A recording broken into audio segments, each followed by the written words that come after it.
నిన్న బీఆర్ఎస్ పార్టీకి సంబంధించినటువంటి నేతలు హరీష్ రావు కానీ ఆర్ఎస్ ప్రవీణ్ సైతం కూడా ఫోన్ ట్యాపింగ్ సంబంధించినటువంటి విషయంలో ప్రభాకర్ రావుని ఇరికించేటువంటి కుట్ర, ప్రభాకర్ రావుతో కేసీఆర్ పేరు చెప్పించేటువంటి విధంగా టార్చర్ జరుగుతుందనేది వాళ్ళు మాట్లాడినటువంటి మాటలు. నిజంగా ఫోన్ ట్యాపింగ్ జరిగిందా? ఫోన్ ట్యాపింగ్ పైన ఇప్పటికే ప్రభుత్వం సైతం కూడా సిట్ ఏర్పాటు చేయడం జరిగింది. సిట్ సైతం కూడా సీరియల్ ఎపిసోడ్ లాగా 2 సంవత్సరాల నుంచి కొనసాగుతూనే ఉంది. అసలు అరెస్ట్ అయ్యేటువంటి అవకాశం ఉంటుందా? నిజంగా ప్రభుత్వం యొక్క ఆలోచన కూడా కేసీఆర్ని ఇరికించేటువంటి దానికోసం మాత్రం ఈ ఫోన్ ట్యాపింగ్ అంశాన్ని ముందటేసుకుందాం. మాట్లాడేటువంటి ప్రయత్నం చేద్దాం. మనతో పాటు కాంగ్రెస్ పార్టీ సీనియర్ నాయకులు చరణ్ కౌశిక్ గారు. అన్న నమస్తే. సో నిన్న ఫోన్ ట్యాపింగ్ సంబంధించినటువంటి అంశాన్ని మళ్ళీ ఒకసారి బీఆర్ఎస్ పార్టీకి సంబంధించినటువంటి నేతలు వాళ్ళు దాన్ని ఉద్దేశించి మాట్లాడడం జరుగుతూ ఉన్నది. కేసీఆర్ను అరెస్ట్ చేసేందుకు కాంగ్రెస్ పార్టీ కుట్రలు చేస్తుంది అనేది, దీనికి మీరు ఏం సమాధానం చెప్తారు? కాంగ్రెస్ పార్టీగా ఎవరినో ఇరికియాలనే ఉద్దేశం కాంగ్రెస్ పార్టీ లేదు. ఎందుకంటే ప్రభాకర్ రావు గారు ఆనాడు ఇంటెలిజెన్స్ చీఫ్గా వారే ఉన్నారు. తర్వాత పదవి అయిపోయిన తర్వాత కూడా కేసీఆర్ గారు వారిని కంటిన్యూ చేసి ఫోన్ ట్యాపింగ్ పాల్పడనే విషయం చాలా స్పష్టంగా తెలంగాణ సమాజానికి అర్థమైంది.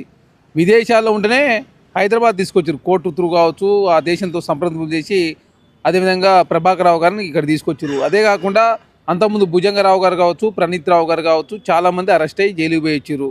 ఫోన్ ట్యాపింగ్ జరిగిందని చెప్పేసి చాలా స్పష్ట నిర్ధారణ. కల్వకుంట్ల కవిత గారు కూడా వాళ్ళ సంబంధించినటువంటి ఏదైతే అల్లుడు ఫోన్ ఎవరన్నా ట్యాపింగ్ చేస్తారని చెప్పేసి తనే మాట్లాడుతుంది. అంటే అల్లుడు ఫోన్ ట్యాపింగ్ అంటే ఎవరికి అల్లుడు అవుతాడు? కేసీఆర్ గారు అల్లుడు అవుతాడు. అంటే కేసీఆర్ స్వయాన తన అల్లుడు ఫోన్ కూడా ట్యాపింగ్ చేసిన నిర్ధారణ అయింది.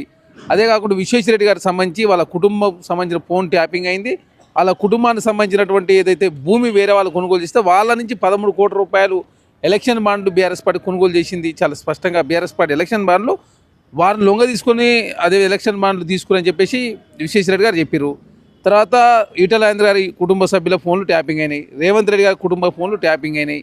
అదే కాకుండా తెలంగాణ రాష్ట్రంలో అందరి ఫోన్లు, ఇటు హీరోలు కావచ్చు, హీరోయిన్లు కావచ్చు, పెట్టుబడిదారులు కావచ్చు, పార్టీలకు సంబంధించిన ప్రతినిధులు కావచ్చు, మీడియా సంస్థల అధినేతలు కావచ్చు, అందరి ఫోన్లు ట్యాపింగ్ చేశారు. ఫోన్ ట్యాపింగ్ జరిగిందని తెలంగాణ సమాజం కావచ్చు, ప్రపంచం అంతా నమ్ముతుంది. దానిలో భాగంగా విచారణ అనేది కొంత లేట్ అవుతుండొచ్చు కాక. ఎందుకంటే సిబిఐ కేసులలో చూస్తూ ఉన్నాం, 19 సంవత్సరాలు పట్టింది. అయోషా మీరా కేసు శిక్ష పడతానికి 19 సంవత్సరాలు పట్టింది. అదే లల్లు ప్రసాద్ కేసు ఇంకా కంటిన్యూ అవుతూ ఉంది. జగన్మోహన్ రెడ్డి గారి కేసు అతి గతి లేదు. అంతకుముందు 2012 ఆ ప్రాంతంలో జైల్లో ఉన్నాడు. ఈ 10 సంవత్సరాల కాలంలో అసలు ఏమీ జరిగిన పరిస్థితి లేదు. కాబట్టి ప్రతిదాని రాజకీయ కోణంలో బీఆర్ఎస్ పార్టీ ముందుకు పోతూ ఉంది. ఖచ్చితంగా టెలిఫోన్ ట్యాపింగ్ హరీష్ రావు గారు, సంతోష్ రావు గారు పాల్పడరని చెప్పేసి సొంత కూతురు చెప్తా ఉంది. కాబట్టి ఆ దిశ విచారణ జరుగుతూ ఉంది. దానికి సంబంధించి ఎవరోలు ఆనాడు ఫోన్ ట్యాపింగ్ అయినాయి, దాని లింకులను కూడా తీసే ప్రయత్నంలో భాగంగా ప్రభాకర్ రావు గారికి సంబంధించి కూడా సుప్రీంకోర్టుకు పోతే కూడా సుప్రీంకోర్టు కూడా విచారణ చేసుకోవచ్చని చెప్పిన తర్వాత వాళ్ళు విచారణ సహకరిస్తూ ఉన్నారు. ఎవరినో ఇరికేయాలనే ఉద్దేశం కాంగ్రెస్ పార్టీ లేదు. అనవసరంగా కాంగ్రెస్ పార్టీని బదనాం చేసే ప్రయత్నం దయచేసి మానుకోవాలి. మీలాగా మేము చేస్తామని చెప్పేసి మీరు భావించవద్దు. ఖచ్చితంగా డెమోక్రటిక్ వేలో మాత్రమే విచారణ జరుగుతూ ఉంది. సిట్టు ఖచ్చితంగా అన్ని విషయాలతో కూడినటువంటి సమాచారాన్ని కూడా రాష్ట్ర ప్రజలు కావచ్చు, తెలంగాణ సమాజం తెలిసే విధంగా ప్రకటిస్తారు. కాకపోతే త్వరితగతిన పరిష్కరించాలని చెప్పేసి మేము కూడా చెప్తా ఉన్నాం. కాబట్టి కొంత లేట్ అవుతుండొచ్చు కదా, ఎందుకంటే దానికి సంబంధించినటువంటి డేటా అంతా కూడా డిస్ట్రాయ్ చేసిరు. అదే కాకుండా వ్యక్తులంతా కూడా సరిగా సహకరించిన పరిస్థితి. కాబట్టి ఇవన్నీ కూడా కొన్ని కోర్టు వివాదాలతో లేట్ అవుతా ఉంది. ఐఏఎస్ ఆఫీసర్కి సంబంధించినటువంటి అంశం, మీ మంత్రికి సంబంధించినటువంటి అంశం కూడా తెర మీదకి వస్తూ ఉంది. ఏంటిది అసలు? ఒక పక్కనేమో మొన్న మిస్ వరల్డ్కి సంబంధించినటువంటి పోటీలు నిర్వహించినప్పుడు అక్కడ ఉన్నటువంటి విదేశీ సంబంధించినటువంటి మహిళల పైన కూడా కొంతమంది కాంగ్రెస్ పార్టీకి సంబంధించిన వాళ్ళు వేధించారు. ఇప్పుడు మళ్ళీ ఒక మంత్రి హోదాలో ఉండి ఒక సీనియర్ మంత్రి ఐఏఎస్ ఆఫీసర్ని వేధిస్తూ ఉన్నాడు అన్నటువంటి వార్తలు సైతం కూడా బలంగా వినిపిస్తూ ఉన్నాయి. దాంట్లో భాగంగానే నిన్న బీఆర్ఎస్ వాళ్ళు సైతం కూడా తెలంగాణ ప్రతిష్టను దిగజార్చే విధంగా తెలంగాణ మంత్రుల యొక్క ప్రవర్తన ఉందని చెప్పేసి ఆ స్టేట్మెంట్ ఇస్తా ఉన్నారు. ఏంటి అసలు ఏం జరుగుతుంది? కాంగ్రెస్ ప్రతిష్టను అప్రతిష్ట పాలు చేసిందే మీరు. ఇప్పుడు గజలకాంతం గారు ప్రెస్ మీట్ చెప్పింది కదా, తాజ్ కృష్ణ బాంబేలో ఏం జరిగింది, కలకత్తాలో ఏం జరిగింది, ఇక్కడ పార్కాయతలో ఏం జరిగింది వారే చెప్పారు. ఆ ఫామ్ హౌస్ కొనిచ్చిందని, ల్యాండ్ కారు కొనిచ్చిందని, 100 కోట్ల రూపాయలు ఇచ్చిందని, ఆ హీరోయిన్ ఫోన్లు ట్యాపింగ్ చేసి లొంగ తీసుకుని చెప్పేసి మాట్లాడుతున్నాం.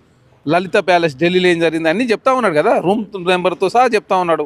అంటే బీఆర్ఎస్ పార్టీకి ఇవన్నీ వాళ్ళ సంబంధించిన కాంగ్రెస్ పార్టీకి సంబంధించిన నాయకులు మాట్లాడుతున్నారు. కాబట్టి కాంగ్రెస్ పార్టీ మీద కొంత నెపం నెట్టాలని చెప్పేసి మా మంత్రులను, అదేవిధంగా మా ఎమ్మెల్యేల మీద, మా మంత్రుల మీద అపవాదు క్రియేట్ చేసే ప్రయత్నంలో BRS party social media, especially నమస్తే తెలంగాణ, ఇవన్నీ కూడా క్రియేట్ చేసే ప్రయత్నం జరుగుతూ ఉంది. కాబట్టి కాంగ్రెస్ పార్టీగా మా మంత్రులతో కూడా రోజుకు 18 గంటలు కష్టపడుతూ ఆర్థికంగా చితికిపోయిన రాష్ట్రాన్ని అభివృద్ధి పదాలను ముందుకు తీసుకుపోవడం కావచ్చు, ఖర్చులు తక్కువ చేసుకొని ఆదాయ మార్గాలు పెంచుకునే ప్రయత్నాలు మేము ముందుకు పోతాం. ఎందుకంటే మొన్న కల్వకుంట్ల కవిత ప్రెస్ మీట్ పెట్టిన తర్వాత ఆ ప్రశ్నలకు ఇప్పుడు సమాధానం చెప్పలే. అమర్జ్యోతి నుంచి అంబేద్కర్ విగ్రహం వరకు, సెక్రటరీ నుంచి సీతారామ ప్రాజెక్ట్ వరకు, కాళేశ్వరం నుంచి కలెక్టరేట్ల వరకు, పాలమూరు నుంచి ప్రగతి భవన్ వరకు మొత్తం అవినీతి పాల్పడవు. మిషన్ భగీరథ నుంచి మిషన్ కాకతీయ వరకు అవినీతి చేసిన నుంచి కల్లకుల కవిత గారు మాట్లాడారు కదా. అంటే ఆ ప్రశ్నలకు సమాధానం చెప్పలేక కాంగ్రెస్ పార్టీ బదనా చేసే ప్రయత్నం చేస్తే తెలంగాణ సమాజం హర్షించదు. ఖచ్చితంగా కాంగ్రెస్ పార్టీగా ప్రజలకు ఇచ్చిన హామీ నెరవేర్చే ప్రయత్నంలో ప్రభుత్వం ముందు పోతాం. సో నిరుద్యోగులు సైతం కూడా నిన్న రోడ్డు మీదకి వచ్చి ధర్నాలు చేస్తూ ప్రభుత్వానికి వ్యతిరేకంగా నినాదాలు చేస్తూ ఉన్నారు. ఇప్పుడు మళ్ళీ ముఖ్యమంత్రి అక్కడి దగ్గరికి అశోక్ నగర్ పక్క పెట్టే సంధ్య థియేటర్ దగ్గరికి వెళ్తా ఉన్నారు. అక్కడికి ఇక్కడ కేవలం 200-300 మీటర్లు మాత్రమే. సో ఎందుకు ప్రైవేట్ కార్యక్రమంలో పాల్గొంటున్నటువంటి ముఖ్యమంత్రి నిరుద్యోగుల దగ్గరికి సెంట్రల్ లైబ్రరీకి ఎందుకు రావట్లేదు? మేము అప్పుడు ప్రతిపక్షంలో ఉన్నప్పుడు గుర్తొచ్చినటువంటి రేవంత్ రెడ్డికి రాహుల్ గాంధీని తీసుకుని వచ్చి మమ్మల్ని మాయమాటలు చెప్పి ఇప్పుడు ఎందుకు గుర్తు రావట్లేదని నిలదీస్తా ఉన్నారు. నిన్న వాళ్ళపైన లాఠీ చార్జ్ చేసిన ఇదంతా కూడా దుర్మార్గమైనటువంటి చర్య. ఇది రేవంత్ రెడ్డి మమ్మల్ని మళ్ళీ ఒకసారి మోసం చేసి మా పైన లాఠీ చార్జ్ చేస్తూ ఉన్నారని వాళ్ళు ఆవేదన వ్యక్తం చేస్తారు. వాళ్ళకి ఏం సమాధానం చెప్తారు మీరు? ఇప్పుడు ఎవరినో మోసం చేయాల్సిన ఉద్దేశం కాంగ్రెస్ పార్టీ లేదు. తెలంగాణ రాష్ట్రంలో పారదర్శకంగా ఉద్యోగ నోటిఫికేషన్లు ఇచ్చి తెలంగాణ రాష్ట్రంలో ఉద్యోగాలు నింపించి కాంగ్రెస్ ప్రభుత్వం 13 పేపర్లు లీక్ అయినప్పుడు పట్టించుకున్న పాపాన బీఆర్ఎస్ పార్టీ పోలేదు, జరగలే. కానీ కాంగ్రెస్ ప్రభుత్వం కోర్టు వివాదాలను పరిష్కరించి 562 ఉద్యోగాలు ఇచ్చారు. అదే కాకుండా ఎక్కడ కూడా ప్రమోషన్లు కావచ్చు, డిఎస్సి కావచ్చు, టెట్ కావచ్చు, జాబ్ క్యాలెండర్ అనేది కొంత లేట్ అవుతుంది. ఎందుకు ప్రకటించింది కానీ గ్రూప్ 3 గ్రూప్ 4 ఇచ్చిన తర్వాత మాత్రమే అది కార్యరూపం దాలుస్తుంది. అది గ్రూప్ 3 గ్రూప్ 4 ఉద్యోగాలు లేకుండా చేస్తే అది పెద్ద ఎత్తున డేట్లు కావచ్చు అంత కన్ఫ్యూజ్ క్రియేట్ అయ్యే అవకాశం ఉంది. కాబట్టి గ్రూప్ 3 గ్రూప్ 4 అయిపోయిన తర్వాత జాబ్ క్యాలెండర్ ప్రకటిస్తారు. ఇంకా 40,000 ఉద్యోగాలు ఇస్తారని చెప్పి ముఖ్యమంత్రి గారు చెప్పి ఖచ్చితంగా 40,000 ఉద్యోగాలు ఇస్తారు. కాకపోతే లేట్ అవుతుంది. ఎందుకు? మీరు ఇస్తారన్న 2 లక్షల ఉద్యోగాలు కదా. 2 లక్షల ఉద్యోగాలు కరెక్ట్. 60,000 ఉద్యోగాలు అయిపోయిన తర్వాత ఇంకా 40,000 ఉద్యోగాలు నోటిఫికేషన్ పెండింగ్లు ఉన్నాయి. ఎందుకు? కోర్టు వివాదాలు కావచ్చు, చాలా రకరకాల టెక్నికల్ సమస్యలు ఉన్నాయి. నోటిఫికేషన్ ఇచ్చిన తర్వాత ఆ టెక్నికల్ సమస్యలతోటి మళ్ళీ ఎగ్జామ్స్ పెట్టకపోతే కాంగ్రెస్ పార్టీ ఒట్టినే నోటిఫికేషన్ వేసి మోసం చేస్తుందని చెప్పి మళ్ళీ మాట్లాడతారు. కాబట్టి అట్లాంటి వివాదాలు రావద్దు భవిష్యత్తులో అని చెప్పి కాంగ్రెస్ ప్రభుత్వం భావించి టీజీపీఎస్ రాజకీయ పునరావాసం కోసం మేము వాడుకోలేదు, మీరు వాడుకున్నారు. కాబట్టి తప్పులని మీరే చేసి ఇప్పుడు కాంగ్రెస్ ప్రభుత్వం మీద నిందలేసే ప్రయత్నం మీరు చేస్తే తెలంగాణ సమాజం హర్షించదు. ఎక్కడ కూడా పొలిటికల్ పైరవాళ్ళు తావు లేకుండా తెలంగాణ రాష్ట్రంలో అసలైన చదువుకున్నటువంటి నిరుద్యోగులకు ఉద్యోగాలు కల్పించే ప్రయత్నంలో ప్రభుత్వం ముందుకు పోతూ ప్రైవేట్ రంగంలో ఉద్యోగాలు ఆకర్షించే ప్రయత్నం చేస్తాము. ఆల్రెడీ స్కిల్ యూనివర్సిటీలో ఈ సంవత్సరం 1000 అడ్మిషన్లు, 1000 మంది డిగ్రీ అయిపోయినట్టు ఎవరైతే ఉన్నారో నిరుద్యోగులు వాళ్ళంతా కూడా ట్రైనింగ్ తీసుకొని ఉద్యోగాల కల్పన కోసం కాంగ్రెస్ ప్రభుత్వం కృషి చేస్తూ ఉంది కదా.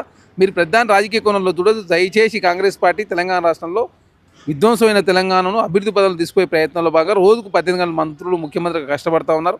కాబట్టి బీఆర్ఎస్ పార్టీ ఏం చెప్పాలనో అర్థం కాక ఏం మాట్లాడుతున్న సబ్జెక్ట్ లేక అనవసరంగా ఒకరోజు అదేవిధంగా నిరుద్యోగుల అంశాన్ని తీసుకొచ్చి దీన్ని పెద్ద చేసే ప్రయత్నం వారు చేస్తూ ఉన్నారు. కాబట్టి ఖచ్చితంగా తెలంగాణ సమాజం కాంగ్రెస్ పార్టీ చేస్తున్న అభివృద్ధి కావచ్చు, కాంగ్రెస్ పార్టీ చేస్తున్నట్టు డెవలప్మెంట్ కావచ్చు, కాంగ్రెస్ పార్టీ ఇస్తున్నట్టు అభివృద్ధి అందిస్తున్న సంక్షేమ పథకాలు కావచ్చు, అన్నీ కూడా ఎప్పటికప్పుడు నెరవేర్చే ప్రయత్నంలో ప్రభుత్వం ముందుకు పోతా ఉంది.